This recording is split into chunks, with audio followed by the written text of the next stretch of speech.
सभी भाइयों को सादर जय माता जी की। आपका भाई विजेंद्र सिंह कल्याणवत।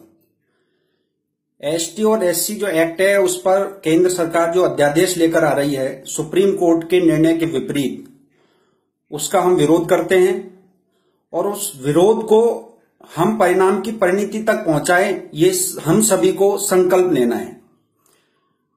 भाइयों, नेताओं की मजबूरी है या ये कह सकते हैं कि नेता इस लोकतंत्र में सिर्फ वोट के लिए जीते हैं। उनको किसी की पीड़ा से, न्याय से, अन्याय से, धर्म से कोई मतलब नहीं होता और ज्यादातर जो नेता है अपने वोट बैंक को बचाने के लिए हमेशा आगे आते हैं, मुखर होते हैं। मैं सभी भाइयों से निवेदन करना चाहता हूं कि इस वीडियो को आप पूरे देश में पहुंचाएं। मुझे ना कोई चुनाव लड़ना है और ना कोई टीआरपी लेनी है और ना मुझे कोई मेरी आईडी पे फेमस होना है। मेरी एक पीड़ा है और वो पीड़ा आपकी भी होनी चाहिए। इस बिल का हम विरोध कैसे कर सकते हैं वो आपको मैं थोड़ा सा जो मेरा अनुभव है वो मैं बता देता हूं। राजस्थान में आनंदपाल एनकाउंटर के समय राजपूत समाज ने विरोध किया था सरकार का, तो सबने अपनी गाड़ियों पर पोस्टर लगा लिए थे, कमल का फूल हमारी भूल। सबने लिखा था कि हमारे गांव में भाजपा के एजेंटों का हम बहिष्कार करते हैं, भाजपा के नेताओं का बहिष्कार करते हैं, उसके बैनर लगाए थे। सोशल मीडिया पे इतने वायरल हुए कि नेताओं को बैकफुट पे आना पड़ा।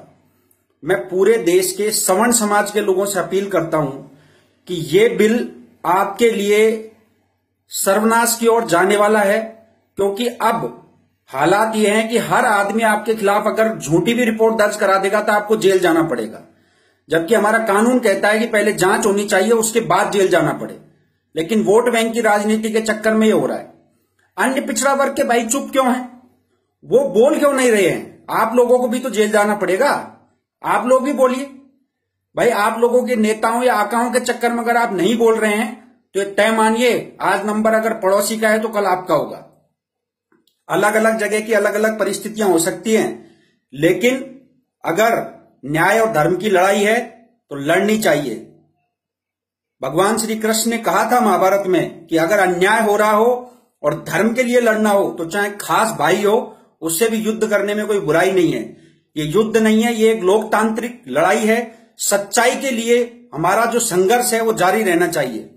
मैं आप सभी से निवेदन करता हूं कि आप सभी इस बिल का विरोध कीजिए और इतना पैसा तो होगा अपने पास में कि 100 रुपए का बैनर छपवाकर आप अपने गांव के बाहर लगा दीजिए कि हम एससी एसटी का जो अध्यादेश है उसमें केंद्र सरकार का विरोध करते हैं और सुप्रीम कोर्ट के निर्णय का स्वागत करते हैं और सरकार इस चेतावनी को गंभीरता से ले, नहीं तो चुनावों में सरकार को परिणाम भोगना होगा।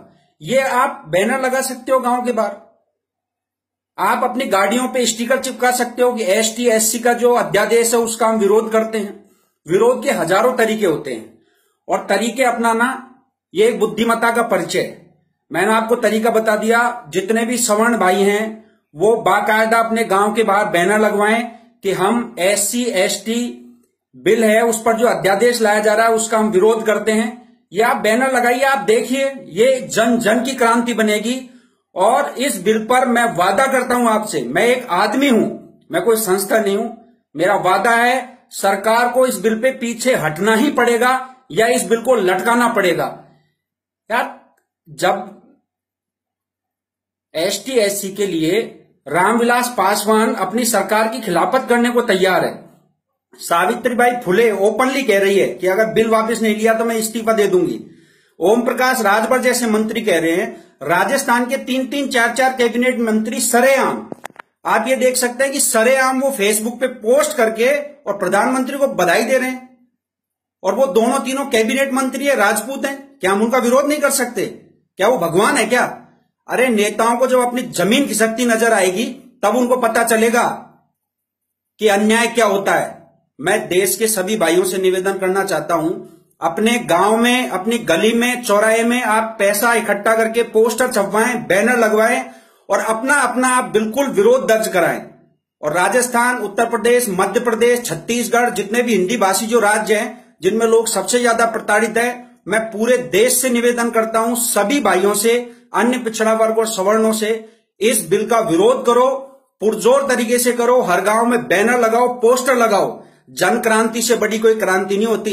अगर मुंह में दही जमाकर नेता बैठे हैं तो आप मुंह में मत दही जमाओ, आप लड़ो, नहीं तो आपकी आने वाली पीढ़ी आपसे पूछेंगी सवाल कि जब ये बिल पास हो रहा था, अध्यादेश लाया जा रहा था, तो आप चुप क्यों थे। क्योंकि आज हम भी पूछते हैं कि 70 साल पहले जब आरक्षण लागू किया गया था, आज मायावती, रामविलास पासवान और देश के राष्ट्रपति तक के बेटे अगर आरक्षण लेकर गरीबों को उनके हक से वंचित कर रहे हैं, सवर्णों के गरीबों को हक से वंचित कर रहे हैं, तो हमारे पूर्वजों की गलती थी। इस गलती को आप मत दोहराइए। मैं जानता हूं दिल्ली में कौन कहता है कि गरीब सिर्फ एसटी एससी के लोग होते हैं। दिल्ली में 3 बच्चियां भूख से मर गई और बड़ा दुख का विषय है, वो तीनों राजपूत थीं और सिर्फ रोटी के लिए मर गई। क्या वो गरीब नहीं थी। पूरे देश के मैं युवाओं से आह्वान करता हूं, इस बिल का विरोध कीजिए पुरजोर तरीके से, और ये वीडियो अगर आपको लगता हो तो आप शेयर कीजिए और इस उपाय पर अमल लाइए। जय हिंद, जय भारत, जय माता जी।